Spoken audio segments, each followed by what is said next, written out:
What's up, you too? Welcome back to the Knicks Cave. I'm Jan, a Nick fan, your host, and let's get right into it. But before we do, I want you to do me one small favor: hit that like button. Don't forget to subscribe. Leave a comment. You want to know when the next video going to drop? Hit the notification bell. All right, let's get into this. All right, if you are a follower, a Nick Cave dweller, y'all know how this go. I like to hit you with the stats, and then I give you my opinion. And I definitely want to hear your opinion. So don't forget to comment. Tell me what you think. Tell me you think I'm wrong. Tell me if you agree with me. I want to know. That's what I'm here for. I don't pretend to be no expert, but what I do give you is my opinion. And like I said, I look forward to your opinion. All right, now let's get into this video. Like I said, stats first, opinion after.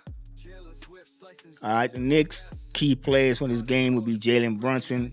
That's what they would have you believe, but you know how the Knicks is offensively. We a threat from. That's why I said in my last video that the Knicks, in my opinion, have the best starting five. I didn't say we have the best team in the NBA because our bench can use some work, and we will be getting that help soon. But when you come to the starting five, I think the Knicks have the best starting five. And I know some cats out there got their feelings about Mikal Bridges, but as I said in the past, him, Hart, and my man who just dropped 40 points last night, OG Anunoby, will be a very important part of the Knicks making the NBA Finals. All right, now let's get further into the stats. You see the spread out there, the money line. You know what I'm saying? Let's go. Knicks 10-7 for the season. They're 10-8. Both of them are coming off wins last night. Well, not last night, but their previous games.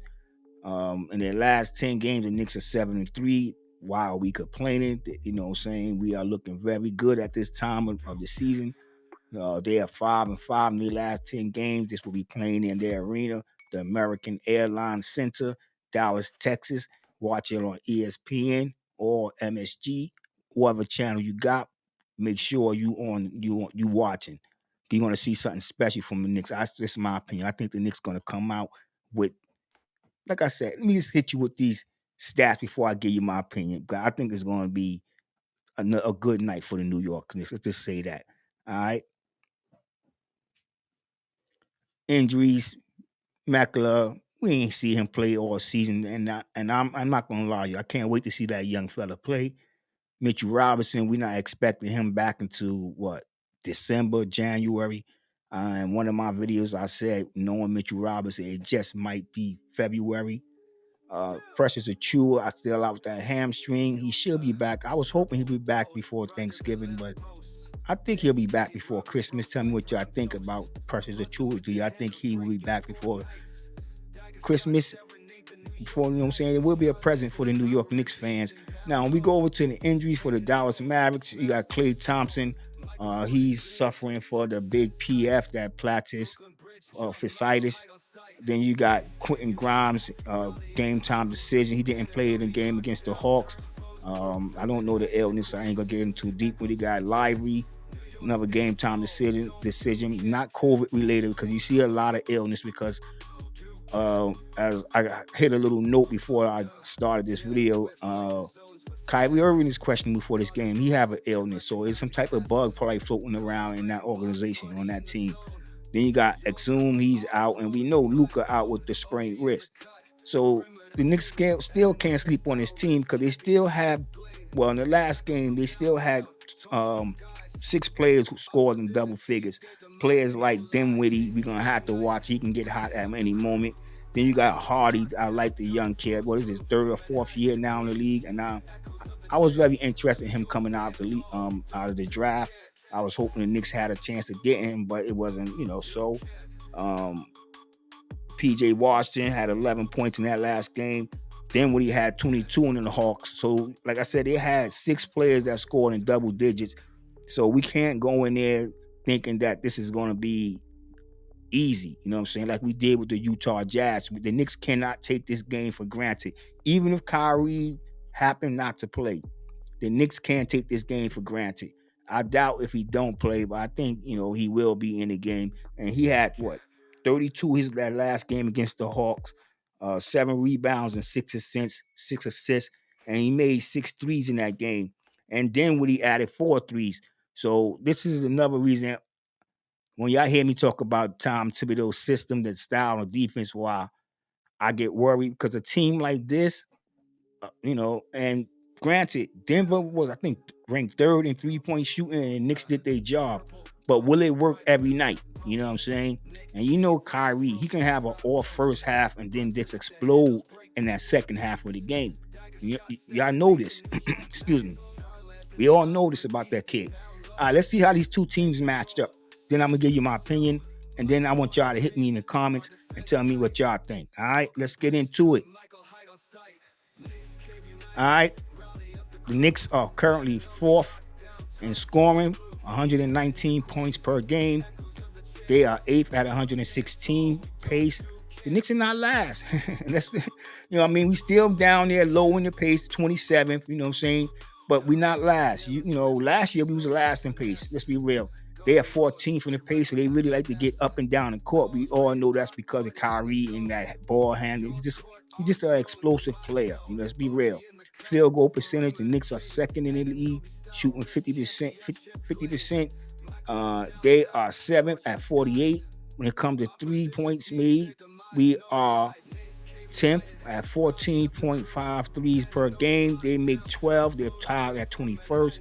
3-point percentage. We're second in the league, and they are 19th. Free throws, we first, 82. They are 14th. Rebounders, we tied with 23rd. And last year, that was one of our strengths, and it kind of suffering, and people are really starting to talk about it. They are ranked eighth, so we're gonna have to fight with them boards against this team. It's not gonna be easy. Offensive rebounds, we are 23rd, and they are 13th. We grab 9 boards, offensive boards per game compared to the 11. Let's just get deeper into this. Assist.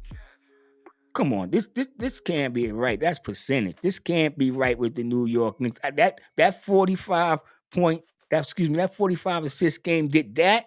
Come on, look at what y'all see the stat. 21. First.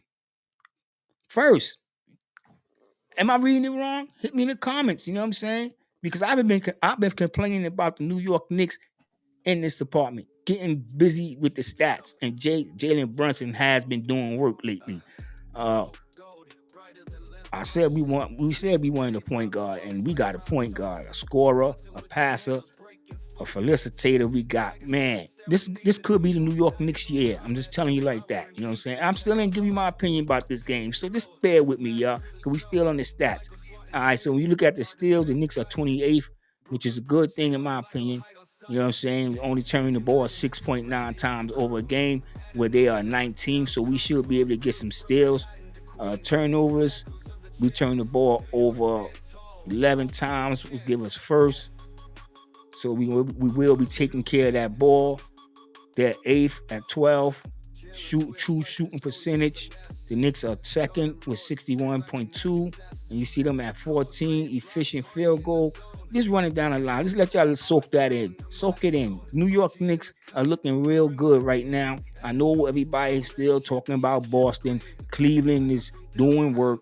But the Knicks is a team to watch. I don't care what nobody say. The Knicks are the team to watch. Because I got a feeling, and I know Paul Zinger just came back, them teams are going to fall off. That's just my opinion. The Knicks is just starting to get it together. Because you're still complaining about Bridges, and he's not really found his game with this team yet. We still haven't seen a Chua in a regular season game. Mitchell Robinson is a threat waiting to get on the court and just demolish the opposing teams. Just block everything. And I want to see some more passing to the big man in the paint. Because there was a play that Brunson did. Yeah, he had his 17 assists. It could have been 18, but he decided to pass the ball to Mikal Bridges on the wing. Jericho Sims was wide open, cutting under the basket. They got to start looking for Jericho Sims. Like, we complain about how limited Jericho Sims is or playing, but there'd be perfectly good times that he'd be wide open, and if they was to pass him the ball, he would have a better scoring average. Just watch the tape or watch the game, because Jericho Sims be open for that lob or that bounce pass, and sometimes it'd be an undersized player on him, and they still don't get him the ball. You know what I'm saying? It's kind of upsetting. You know what I'm saying? That was one of my peeves last year, and it's starting to build over. But I see they get the ball to Towns, they get the ball to our new rookie Hooker Porty. You know what I'm saying? They got to start giving Jericho Sims that respect, and I'm talking about his teammates, not the coach, because he be in position to score. Tell me what y'all think. Hit me in the comments. I want to know what y'all think on that issue right there with Jericho Sims and the rest of the team. I mean, some players look for him, but they will have more points when him on the floor. If they start giving him them passes because it's going to loosen shit up for them. It's going to be bold like that. Tell me what y'all think. Hit me in the comments with that. Let me know how y'all feel about that right there. Do Jericho Sims get enough respect from his teammates? That's going to be my next video. All right. If nobody ain't seen my video, then make it before me. All right, let's get on into this. All right, let's get into it. Let's get into my opinion real quick. We got to get into my opinion. What would it mean for the Knicks if we was to win this game? All right, like after that victory, triumphant, I may add, against the Utah Jazz, I'll say it. You could say it's a pivot moment in the season for them. So, and if they were to get a win against the Mavericks, in my opinion, it was going to just solidify the momentum that this team had, the confidence. It would show that the team ability to compete consistently against formidable opponents. Cause people talking about the Knicks are playing nobodies. It would definitely elevate them in the standing, but it would serve as a testament, as I said in my last video, to their resilience. You know what I'm saying? They can lose and just come back. I think last year, after beating Denver, we went on some type of not historical, but on a great run. And I think we can do it. Like I said, a win will also impact the Knicks' playoff aspiration. Against a team like this, it would just say that, we there. Let's be real, like every victory is going to be tightly contested if you're trying to make the playoffs. But beating the Mavericks, who are also fighting for a spot in the playoffs, would be a significant achievement. It would enhance the Knicks' credibility seriously as a contender. And maybe have more, people supporting, like announcers. You got who, the Big Ragu. You got announcers talking about the Knicks, but then you got their haters. There's always going to be Knicks haters, so we're going to stay away from that. But if we think about a loss to the Mavs, would be disappointing. I'm not going to lie to you, but it wouldn't necessarily derail the Knicks season like people had us with the Jazz. That Jazz loss, people was acting like it was about to be over. But a defeat would highlight more areas where we have to tighten up, you know what I'm saying, improve on. Like it would probably show the defense laps, or sometimes the offense, and how inefficient it can be when players start playing one-on-one ball. But I don't think we're gonna see none of that against tonight in Mavericks. I think the Knicks, not just the Knicks, Brunson's coming into his old house where they could have had him. Let's be real, they could have had him for less money, and he could have been a key player in what they're doing right now. You know what I'm saying? And the funny thing about it, I know the fan base, the Dallas Mavericks, probably thought they was getting an upgrade when Kyrie signed with them and they let Jalen Brunson walk. They probably thought, and in some odds, a lot of people will say Kyrie is better than Jalen Brunson. Yeah, he can move that ball, but is he an all-around player that can make his team better? And I don't think so. Kyrie is not that player. He is a Robin. I'm gonna be real with you. As good as Kyrie is, he's a Robin. Because if you think about what he accomplished in his career, and I'm not saying that to be like disrespectful, because until LeBron James matched up with Kyrie Irving, we knew about him in Cleveland, but we knew that Cleveland was always a team that was going to be in the lottery with Kyrie. No disrespect, but that was real. How many first round picks did they get when Kyrie was the man on Cleveland? How many times they make the playoffs when Kyrie was the man in Cleveland? When LeBron came and elevated that team, won a championship, everybody started. Kyrie made some great shots. come on, we're not gonna forget that 3-pointer, how he was shooting. Come on, that historical run for Cleveland, Kyrie was great in them series. But it was LeBron James who got them there, who got them the championship. I don't care about the points he made, the shots he made. Think about all the other things that happened in that run, in them games. It was LeBron James. Then Kyrie got too big in my head for his bridges.